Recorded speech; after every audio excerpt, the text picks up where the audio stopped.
The government of Argentina resorts to yuan for a due payment to the International Monetary Fund. In France, the number of people arrested throughout the country during the protests against the murder of a teenager by the police forces has reached 875. And the Russian Foreign Minister, Sergey Lavrov, said the main working lines approached by the Kremlin regarding the foreign relations.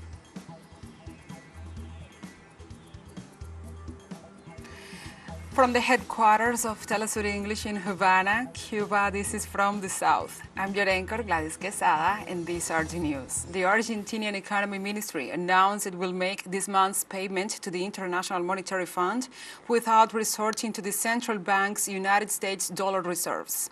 In this sense, Economy Minister Sergey confirmed the government will pay using special drawing rights, which is the IMF's exchange asset and freely available yuan from the country's currency swap with the People's Republic of China. The source of the Chinese currency is a debt swap deal under which Argentina will pay back as soon as the IMF Board of Directors approaches the new remittance. Earlier this month, both nations renewed their currency swap line to bolster the South American country's reserves. The new agreement also doubled the Argentinian government's free access amount, taking it from $5 billion to $10 billion.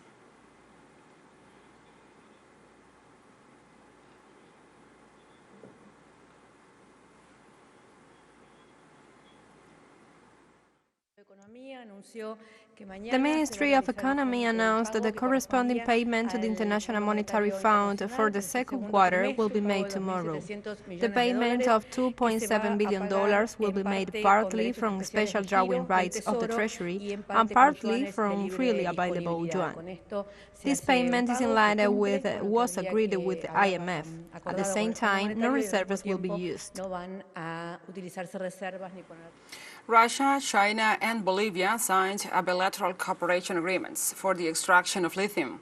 The Uranium One Group company, which belongs to the state Atomic Energy Corporation Rosatom and China's CITIC One Group, signed an agreement to build an industrial complex for the extraction and production of lithium carbonate at the Department of Potosi's hydromineral spring. The company's authorities assured that the agreement creates new prospects for the long-term cooperation between the two countries. On Thursday, Mexican President Andrés Manuel López Obrador, during his daily press conference, offered to investigate 3 police chiefs whose resignation is demanded by an armed group as a condition for the release of 16 officers kidnapped last Tuesday.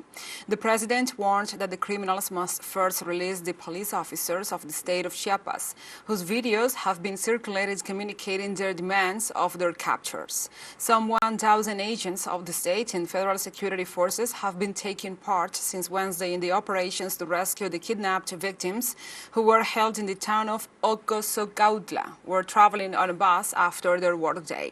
Authorities announced that 2 suspects were captured in the vicinity of the kidnapping site. Videos circulating on social networks show the moment of the kidnapping by men dressed in black, hooded and with long guns next to the vans in which the victims were taken. 33 workers were traveling on the bus, of which 16 men were apprehended and 17 women were released. And in Colombia, during the hearing before the Special Jurisdiction for Peace, the GAP, in relation to the false positives in Medellin, former members of the Colombian army revealed how the process of murdering the victims was carried out. During the second day of the hearing, those responsible described how homeless and low-income people were recruited and taken from Medellin to Dabeiba and then murdered.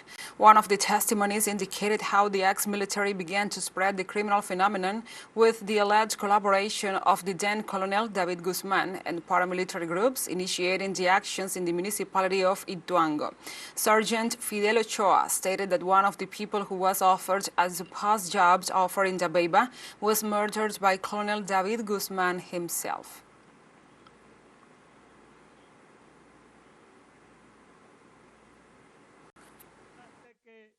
In those moments after we took their lives, we sullied their names.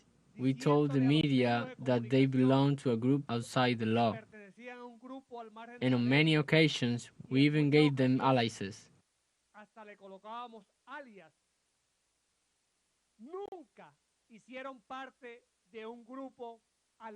They were never part of any group on the edge of the law. On the contrary, they were good, honest people, just like their families.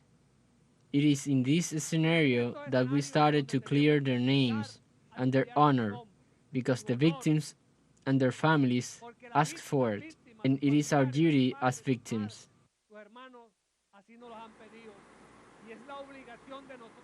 And Fidel Ochoa, ex-sergeant of the Colombian Army, has promised to meet the demands of the victims and their families.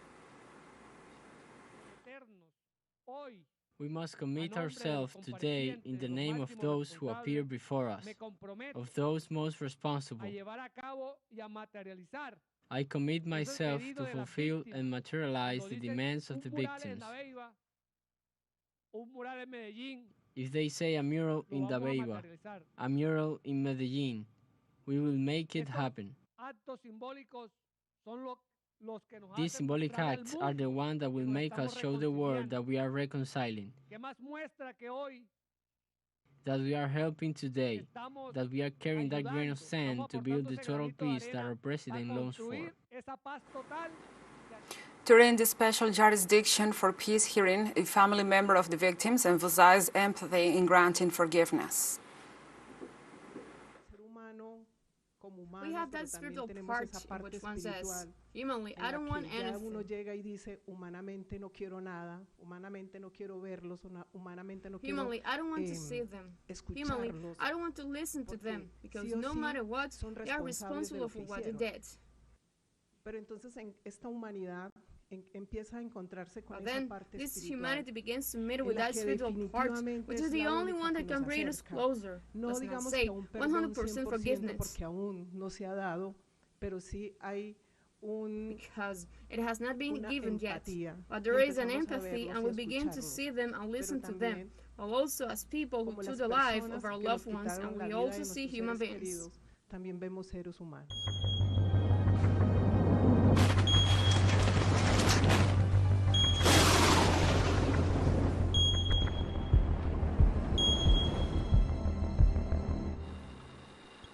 Now we move on to other topics. Unprecedented drought affects the flow of Paso Severino Dam in Uruguay. Authorities warn that the flow, which normally supplies fresh water to 60% of the population in the country, could be null if weather conditions persist. Currently, the reservoir has only 2.4% of its total capacity of the vital liquid. So they warned that if the situation continues to worsen, the reservoir could have serious consequences. According to the authorities, this drought has been the worst in the last 74 years. And now let's take a short break. But remember, you can join us on TikTok at teleSUR English, where you will find the news in different formats, news updates and more. Stay with us.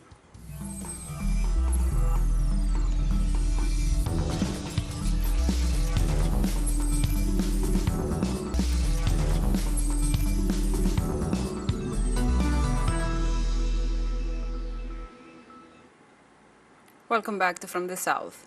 On Friday in France, Minister of the Interior Gérald Darmanin announced the number of people arrested throughout the country during the protests against the murder of a teenager by the police forces has risen to 875.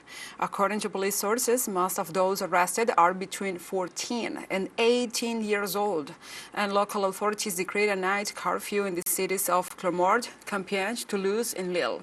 In the meantime, in Paris, public transport stopped running at 9 p.m. French government reiterated that they will not allow the continuation of demonstrations that cause damage to buildings and disturb public order, and to this end, more than 40,000 troops have been deployed.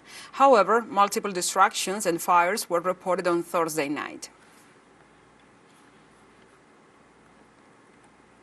French security forces carried out new repressive actions against demonstrations in the city of Nanterre, who were protesting the murder of a 17-year-old teenager by a police officer. Police fired tear gas and clashed with the protesters on Thursday in the Paris suburb of Nanterre after 2 nights of urban violence sparked by the fatal police shooting of a 17-year-old teenager. The government announced it will deploy tens of thousands more officers and crack down on neighborhoods where buildings and vehicles were torched. This is the third lethal shooting of this kind to take place in France this year. In 2022, 13 people were killed by police for failing to stop when ordered. That's 6 times more than in 2021. While police said fatal shootings during road checks can be attributed to an increase in cases of non-compliance and dangerous behavior at the wheel, many experts said the correlation doesn't explain the spike in deadly shootings.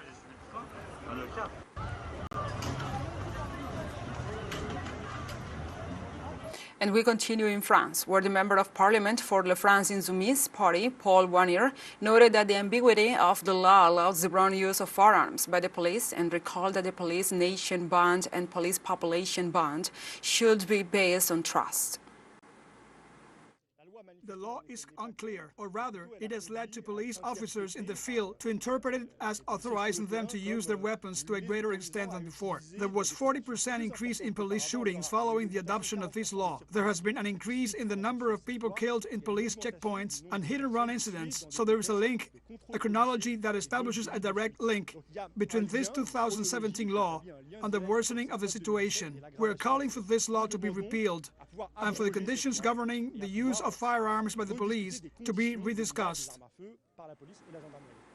Fear that the police nation, police population bond, which is essential, which must be a bond of trust, a bond of respect, would be further aggravated, further altered by episodes like this. Even more so if the political authorities give the impression that they want to sweep the dust under the carpet and move on to something else. That's why I'm calling for a clear message, strong words and clear, strong actions from the government and the President of the Republic.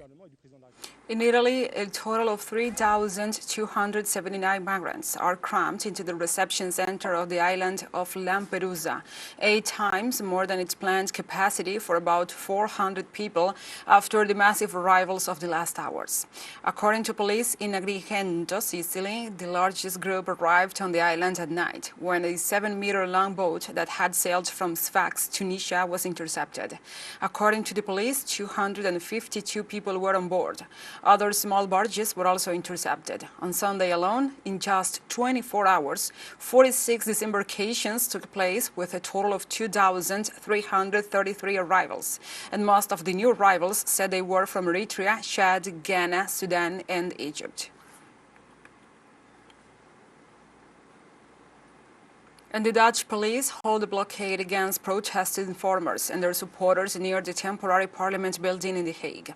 Farmers across the Netherlands are irate at government measures to limit emissions from farming by cutting livestock numbers and possibly closing the farms. Dutch lawmakers were debating all day in presence of Agriculture Minister after negotiations between farmers and the government ended with no agreement last week, with one of the main farmers' unions leaving the table. Dutch police arrested 7 people and 2 officers were injured on Thursday as angry farmers renewed their protest campaign against the government's environmental plans. The Dutch farmers have held several protests in recent years, with farmers blockading highways, dumping manure and garbage on roads, and rallying noisily outside politicians' houses.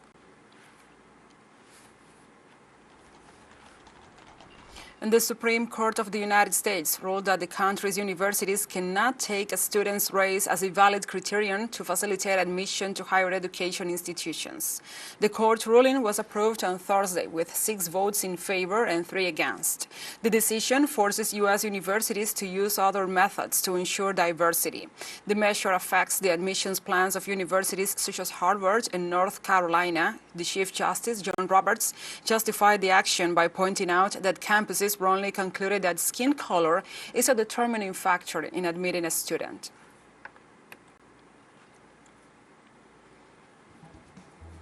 We have a second short break coming up, but before we invite you to visit our YouTube channel at teleSUR English, and there you will be able to rewatch our interviews, the top stories, the special broadcastings, and more. Just hit the subscribe button and activate the notification bell to stay up to date on the world's most recent events. And now we have a final short break. Don't go away.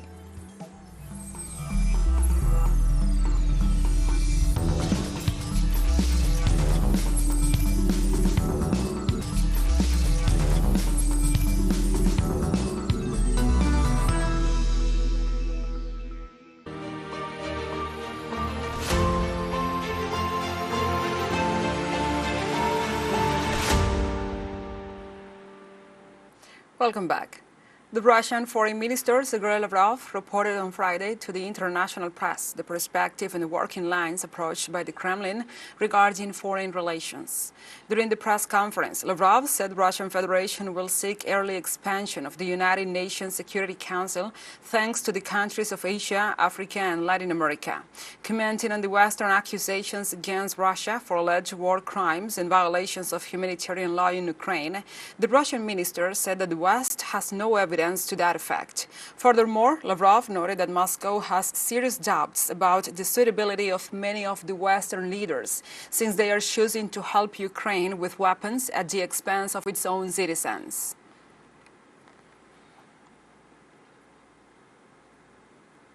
In Belgium, leaders of the European Union countries started on Thursday a summit in Brussels, focused on the special operation in Ukraine, according to the organizers. The original agenda for the meeting also includes discussions on the economy, relations with China, and preparations for the European Union, Latin American and Caribbean Summit. European Council President Charles Michel said the bloc should prepare to open the door to Ukraine's accession, a step that, despite pressure, has yet to achieve unanimity. European nations have also been providing billions in aid both to bolster military supplies and to ensure Ukraine's economy stays afloat. The summit will also take a closer look at the extent to which Russia's frozen central bank assets, estimated at around $200 billion, can be used for that. And NATO Secretary General Jens Stoltenberg said that Ukraine's bid to join the North Atlantic Alliance will be on the agenda of the working meeting to be held in Lithuania on the 11th and 12th of July 2023. Well, at the NATO summit, we will address Ukraine's membership aspirations, and I'm absolutely confident that the NATO allies will send a very strong message of support to Ukraine. We also have the most important thing and the most immediate and urgent task is to support Ukraine, to ensure that Ukraine prevails as a sovereign, independent nation in Europe, because unless we are able to do that, there is no membership issue to be discussed at all. And let me also mention that in South Africa, authorities affirmed that the BRICS summit will be held in the country next August. This is in response to rumors of a possible transfer of the convention to China. The summit of the group, which brings together the main emerging economies, will take place in the city of Johannesburg from August 22 or 22nd to 24th, and is expected to be attended by the leaders of China, Brazil, and India. This is in the face of Western rhetoric that has attacked the South African government for its ties with Moscow, in addition to its neutral stance on the Ukrainian conflict. On Thursday, the Niyala Turkish Sudanese Teaching Hospital continues to provide medical services despite the ongoing clashes in the country. The administration of the Niyala Institute for Health Services stated that all health facilities in the area were closed as a result of the intensification of the clashes. Despite the conflict, the management of Niyala Turkish Sudanese Hospital confirmed that the hospital continues to provide health services. Sudan descended into chaos after fighting erupted in mid-April between the military, led by the General Abdel Fattah al-Burhan, and the paramilitary rapid support forces commanded by General Mohamed Hamdan Dagalo.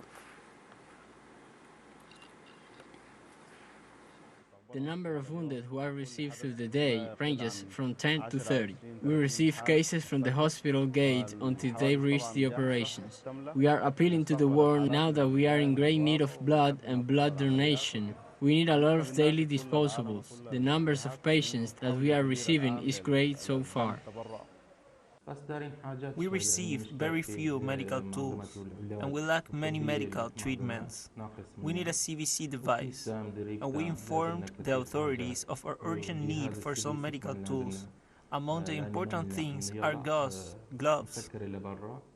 And like this, we have come to the end of this news brief. But remember, you can find these and many other stories on our website at telesurenglish.net. And also, if you feel so inclined, please join us on social media for all the latest news.